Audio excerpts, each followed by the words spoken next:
Alright everybody, this is what I want to share with you guys today.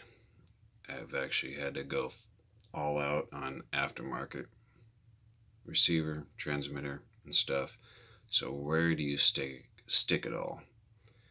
So that's what I want to share with you guys. If you guys end up going this route, and the only reason I did is because this little receiver right here, the vehicle would go forward, kind of cut out a little bit, and you have to squeeze the trigger multiple times and the vehicle would start moving forward again. So the receiver slash ESC, as nice and convenient as a package as it was, it's done.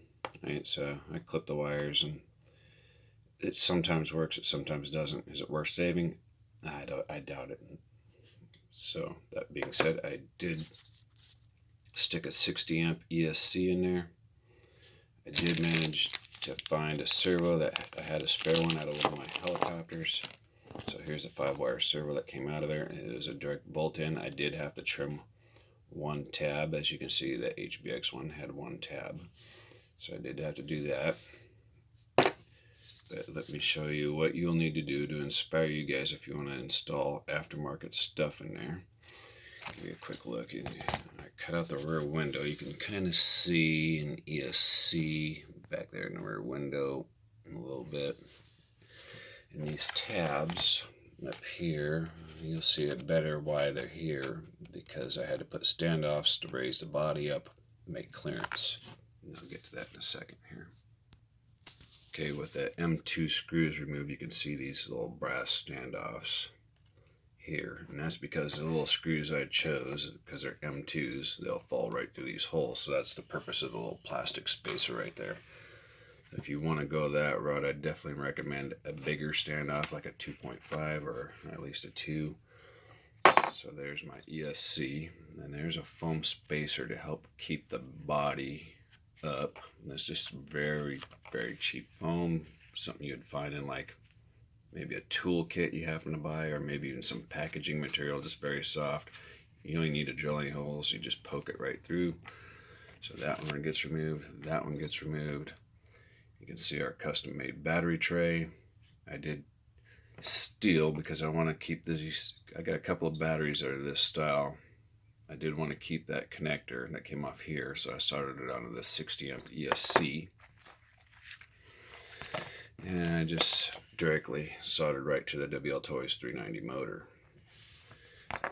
And at one point, if you watch any other videos, you'll know why I trimmed out that area there. So there's room in there where the motor is to go with a bigger one. And I think next time around will be brushless. I do have a brushless ESC, but I don't think I'm quite there yet.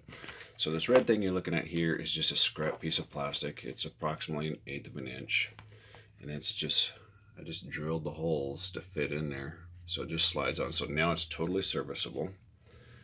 Let's see if I can do this one-handed here. Just slides off. And now everything is exposed. Let's see if we can get some focusing here.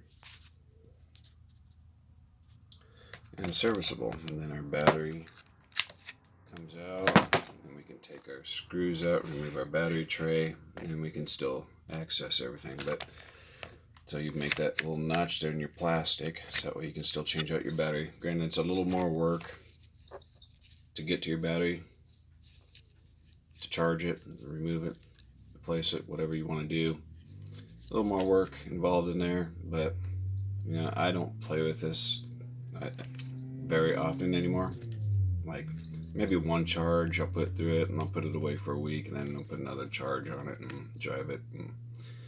So that's what that is. So that's what you guys look forward to if you guys want to looking to create space. Well, the receiver, this happens to be a fairly large receiver.